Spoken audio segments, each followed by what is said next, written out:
অনেকগুলো গুরুত্বপূর্ণ খবর আছে। তার প্রথম এবং প্রধান খবর আপনাদের কাছে হয়তো ভালো লাগতে পারে। ইরান আমেরিকার গোপন অস্ত্রের রিভার্স ইঞ্জিনিয়ারিং কমপ্লিট করে ফেলেছে। তার মানে এখন ইরানের হাতে আমেরিকার সেই সবচেয়ে গোপন অস্ত্র চলে এসেছে। এখন বাংকার বাস্টার বোমার অধিকারী ইরান। এদিকে ইরানের নতুন একটা ভিডিও ফুটেজ প্রকাশ করা হয়েছে, যাতে দেখা যাচ্ছে যে আন্ডারগ্রাউন্ডে হাজার হাজার বোট, জাহাজ ডুবিয়ে দেওয়ার জন্য এগুলো রেডি। ইরান বলছে পরবর্তী পর্যায়ে এগুলোকে ব্যবহার করা হবে এবং বিশ্ব শিগগিরই দেখবে এগুলো রাখার মানেটা কি। তার মানে নতুন কোনো পরিকল্পনা নিয়ে এগিয়ে যাচ্ছে ইরান। এদিকে ইসরায়েলের প্রধানমন্ত্রী বেনিয়ামিন নেতানিয়াহু খুব গোপনে ইসরায়েল থেকে আমেরিকার উদ্দেশ্যে রওনা দিয়েছে। তিনি একটি সামরিক বিমান ঘাঁটি থেকে রওনা দেন, কিন্তু কোন সামরিক ঘাঁটি থেকে রওনা দিয়েছেন, কখন রওনা দিয়েছেন কিচ্ছুই জানাননি, একদম গোপন। শুধু তাই না, তার সাথে কোনো সাংবাদিকও নেই। কারণ কি? তাহলে কি ইরানের হামলার কোনো আশঙ্কা ছিল? ডোনাল্ড ট্রাম্পের সাথে নেতানিয়াহুর বৈঠক হবে আমেরিকান টাইম মঙ্গলবার সকাল 11টায়।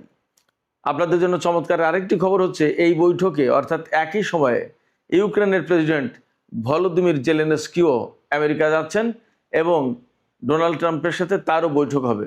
একটা বিষয় জাস্ট আমি এখানে একটু যোগসূত্র রাখি, ইউক্রেন কিন্তু ইরানের একটি বাণিজ্যিক জাহাজে হামলা চালিয়েছে, এরপরে এই ঘটনাগুলো ঘটছে। এদিকে কূটনৈতিক তৎপরতা অব্যাহত রয়েছে, কিন্তু ইরান বলছে তারা কারোর সাথে যুদ্ধবিরতি বা আমেরিকার সাথে কোনো চুক্তি এ সমস্ত ব্যাপারে আলাপ করছে না।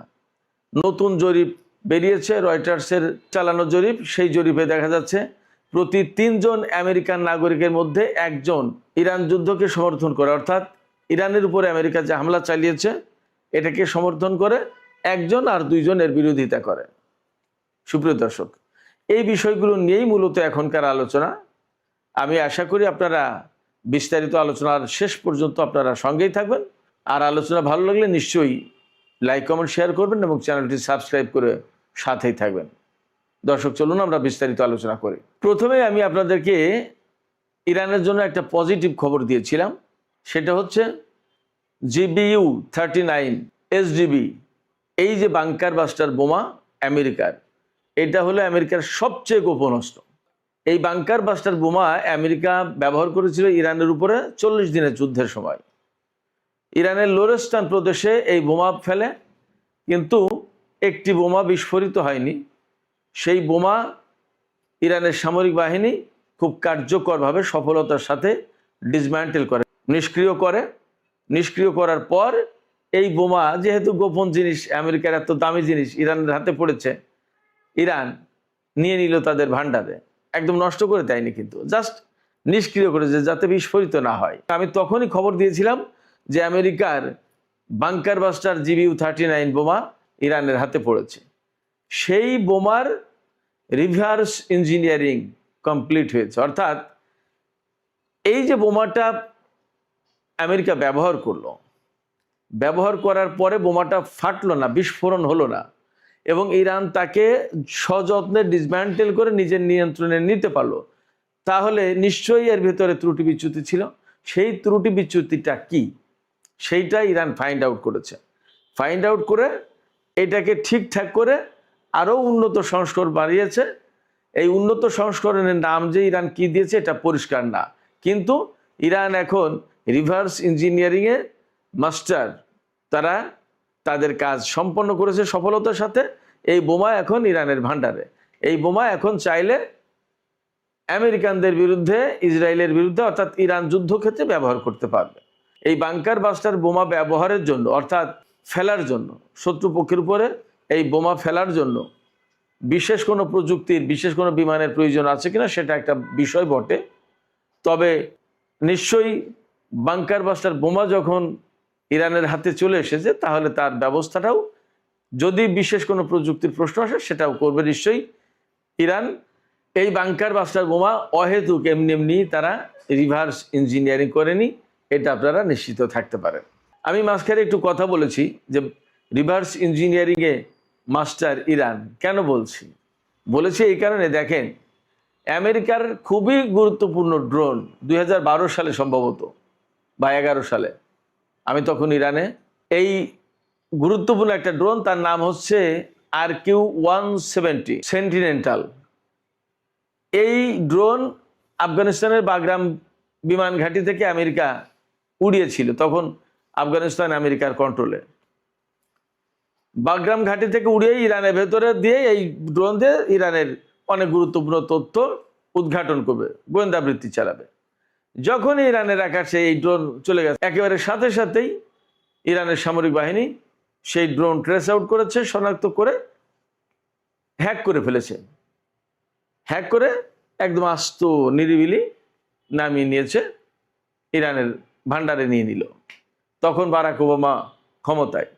আমেরিকার এই ড্রোন নিয়ে ইরান আর আমেরিকাকে ফেরত দেয়নি, এটা রিভার্স ইঞ্জিনিয়ারিং করে শাহেদ 171 এবং 191 এই 2 মডেলের ড্রোন বানিয়েছে ইরান। তো এই উন্নত মানের 2 রকমের ড্রোন ইরান বানিয়েছে, এবং তারপরে ইরান ড্রোন শিল্পে আরও অনেক রকমের উন্নয়ন ঘটেছে, এবং এখন তো ড্রোন শিল্পে বলা যায় ইরান বিশ্বের বুকে রাজা। আপনারা সবাই দেখতে পাচ্ছেন কি পরিস্থিতি।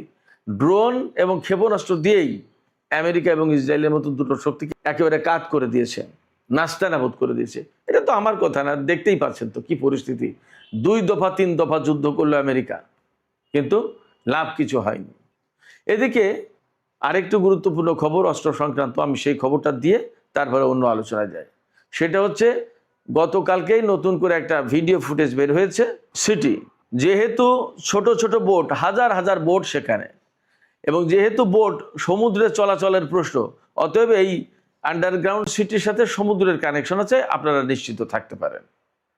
তো যখন ব্যাপারটা এই রকম, তখন আর এক ম্যাজিক দেখাবে মনে হচ্ছে ইরান। ওই ভিডিও ফুটেজে যে বর্ণনা আছে সেখানে বলা হচ্ছে খুব শিগগিরই বিশ্ববাসী দেখবে ইরানের এই ছোট ছোট বোটের ম্যাজিক।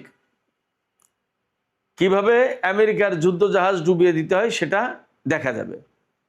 এখান থেকে প্রশ্ন আসছে, তাহলে ইরান কি মার্কিন নৌবাহিনীর বিরুদ্ধে যুদ্ধের কোনো প্রস্তুতি নিচ্ছে?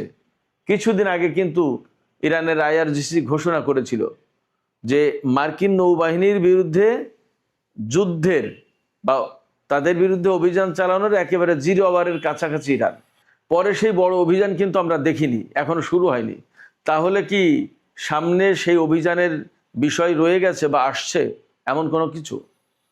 এই সন্দেহ কেন করছি, গতকালকে আমরা রাতের ভিডিওতে বলেছিলাম যে ইরানের সর্বোচ্চ নেতা সাইয়েদ মুস্তফা খামেনি, তিনি কিন্তু ইরানের IRGC-কে অনুমোদন দিয়েছে আয়রন ক্ষেপণাস্ত্র ব্যবহারের জন্য। এটা অত্যন্ত শক্তিশালী এবং আলাদা রকমের নতুন ধরনের ক্ষেপণাস্ত্র, এটা হাইপারসনিক ক্ষেপণাস্ত্র। যে ডিজাইন দেখা যাচ্ছে তাতে মনে হচ্ছে একটা হাইড্রোজেন বোমার মতো মনে হচ্ছে। এটাই কি সেই ইরানের হাইড্রোজেন বোমা কিনা সেটাও একটা প্রশ্ন। যাই হোক, হাইপারসনিক ক্ষেপণাস্ত্র বলা হচ্ছে। তো এই ক্ষেপণাস্ত্র প্রকাশ করার পরে এই GBU-39 SDB এই বোমা রিভার্স ইঞ্জিনিয়ারিং এর খবর আসলো, এবং হাজার হাজার বোটের যে আন্ডারগ্রাউন্ড সিটি তার নতুন ভিডিও প্রকাশ করা হলো, এবং বলা হচ্ছে যে বিশ্ববাসী খুব শিগগিরই দেখবে এই বোট কি করছে, কি করতে পারে। আমরা যখন এই আলাপ করছি তখন কিন্তু নেতানিয়াহু আমেরিকার পথে বা এতক্ষণ হয়তো পৌঁছে গেছে বা যাচ্ছে। তিনি মঙ্গলবার, আমেরিকান টাইম মঙ্গলবার সকাল 11টায় ডোনাল্ড ট্রাম্পের সাথে বৈঠক করবেন। আমি এই প্রসঙ্গে পরে আসি, তার সফরের শুরুটা আগে বলি। তিনি ইসরায়েল থেকে অতি গোপনে একটা সামরিক বিমান ঘাঁটি থেকে রওনা দিয়েছেন আমেরিকার উদ্দেশ্যে।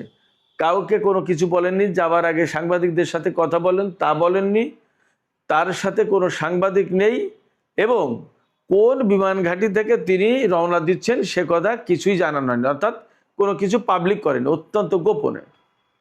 এই গোপন করার কারণ কি? এই গোপন করার মূল কারণ হচ্ছে যে নেতানিয়াহু ভয় পাচ্ছিলেন, বা ইসরায়েলের অনেক কর্মকর্তা তারা ভয় পাচ্ছিলেন যে নেতানিয়াহু আমেরিকার উদ্দেশ্যে রওনা দেবেন যখন এবং কোথা থেকে যাচ্ছেন এই সমস্ত খবর যদি প্রকাশ হয়ে যায়, ইরান নেতানিয়াহুর বিমানে বা নেতানিয়াহুর উপর হামলা চালাতে পারে। অর্থাৎ নিরাপত্তার আশঙ্কা থেকে নেতানিয়াহুর এই সফরের সমস্ত সবকিছু গোপন রাখা হয়েছে, কখন তিনি যাচ্ছেন, কোন বিমানে যাচ্ছেন, কোন ঘাঁটি থেকে, সমস্ত সবকিছু গোপন রাখা হয়েছে। আমেরিকায় এই যে নেতানিয়াহু যে সফর করতে যাচ্ছেন, এটি হচ্ছে ডোনাল্ড ট্রাম্প গত বছর অর্থাৎ 2025 সালের জানুয়ারিতে তিনি ক্ষমতায় আসেন। তারপর থেকে এই পর্যন্ত অর্থাৎ এই 1.5 বছরের ভেতরে নেতানিয়াহুর সাথে ট্রাম্পের এই নিয়ে 7 দফা বৈঠক হচ্ছে। পৃথিবীর কোনো দেশের কোনো রাষ্ট্রপ্রধান, সরকার প্রধান ডোনাল্ড ট্রাম্পের সাথে এতবার দেখা করেনি, এতবার বৈঠক করেনি। তাহলে বোঝেন যে নেতানিয়াহুর সাথে ট্রাম্পের অবস্থাটা কি, সম্পর্কটা কোন মাত্রায়। এবং দুই দেশের মানে সমস্ত সবকিছু তারা নিজেরা আলাপ পরামর্শ করে একসাথে প্ল্যান করেন এবং একসাথে সমস্ত সবকিছু করেন। আমি আপনাদেরকে বলি, 28শে ফেব্রুয়ারি ইরানের বিরুদ্ধে আমেরিকা এবং ইসরায়েল যুদ্ধ শুরু করেছিল। তার আগে 11ই ফেব্রুয়ারি নেতানিয়াহু ডোনাল্ড ট্রাম্পের সাথে বৈঠক করেছিলেন হোয়াইট হাউসে। সেখানে বসে যুদ্ধের সমস্ত পরামর্শ, কলাকৌশল সব ঠিকঠাক করা হয়েছিল। এরপরে 28শে ফেব্রুয়ারি কিন্তু যুদ্ধ শুরু হয়ে গেল। আজকে নেতানিয়াহু যখন আমেরিকায় যাচ্ছেন, তখন কিন্তু এমন একটা আশঙ্কা আছে, ডোনাল্ড ট্রাম্প যদিও কূটনীতির ভেতরে সমস্যার সমাধান করতে চাইছেন, কিন্তু সেখানে অনেকগুলো প্রশ্ন আছে যে তিনি হঠাৎ করে কাউকে কোনো কিছু না বলে যুদ্ধ বন্ধ করলেন কেন ইরানের বিরুদ্ধে। আবার তিনি বলছেন যুদ্ধ বন্ধ করা হয়েছে, আবার বড় হামলার কথাও বলছেন, আবার কূটনীতিকে সুযোগ দেওয়ার কথা বলছেন। ইরান বলছে যে তাদের আমেরিকার সাথে কোনো আলোচনা হচ্ছে না। আবার মধ্যপ্রাচ্যে অন্তত 100 রিফুয়েলিং ট্যাঙ্কার এনেছে আমেরিকা। বিভিন্ন ঘাঁটি থেকে আমেরিকার বিমান, সেনা এ সমস্ত সরিয়ে নেওয়া হচ্ছে। তাহলে আসলে লক্ষ্যটা কি? ডোনাল্ড ট্রাম্প কি ইরানের সাথে আর একটা যুদ্ধ করতে চান কিনা? যদি আর একটা যুদ্ধ করতে চান, তাহলে তার আগ মুহূর্তে কিন্তু এই নেতানিয়াহুর সফর হচ্ছে, এটা বলা যায়। যদি ব্যাপারটা তাই হয়, অর্থাৎ ডোনাল্ড ট্রাম্পের প্ল্যান থাকে ইরানের বিরুদ্ধে আবার যুদ্ধ করবেন, তাহলে নেতানিয়াহুর সাথে এই বৈঠক মানে হচ্ছে সেখানে এই যুদ্ধের ব্যাপারে আলাপ আলোচনা চূড়ান্ত হবে, ফাইনাল হবে ডিসিশন। নেতানিয়াহু কিন্তু পরিষ্কার করে বলেছেন তার এই সফরের উদ্দেশ্য একদম 1 নম্বর উদ্দেশ্য আর কিচ্ছুই না, ইসরায়েলের নিরাপত্তা, ইসরায়েলকে শক্তিশালী করা এবং ইসরায়েলের নিশ্চিত একটা ভবিষ্যৎ কনফার্ম করা। তার মানে কি? তার মানে হচ্ছে ইসরায়েল সবসময় ইরানকে ইসরায়েলের জন্য ঝুঁকি মনে করে, হুমকি মনে করে। তাহলে এই ঝুঁকি থেকে মুক্তি পাওয়ার উপায় কি? এই ঝুঁকি থেকে মুক্তি পাওয়ার উপায় হচ্ছে ইরানকে একেবারে দুর্বল করে দেয়া বা শেষ করে দেয়া। দুর্বল করে দিতে গেলে বা শেষ করে দিতে গেলে অবশ্যই যুদ্ধ প্রয়োজন। তাহলে কি নেতানিয়াহু ডোনাল্ড ট্রাম্পের সাথে যুদ্ধের পরিকল্পনা চূড়ান্ত করার জন্য এই সফরে যাচ্ছেন কিনা, সে প্রশ্ন কিন্তু খুবই গুরুত্বপূর্ণ এবং আছে। অনেক জল্পনা কল্পনা আছে, খোদ আমেরিকার গণমাধ্যমেও এই জল্পনা কল্পনা আছে। নেতানিয়াহু আর ট্রাম্প তাহলে কি চূড়ান্ত যুদ্ধের কোনো কলাকৌশল ঠিক করবেন এই বৈঠকে? একথা কিন্তু আছে, আমার কথা না। শুধু ডোনাল্ড ট্রাম্পের সাথে শুধু বৈঠক করবেন না নেতানিয়াহু, আপনারা সবাই জানেন লিন্ডসে গ্রাহাম রিপাবলিকান দলের একজন সিনেটর, অত্যন্ত যুদ্ধবাজ লোক।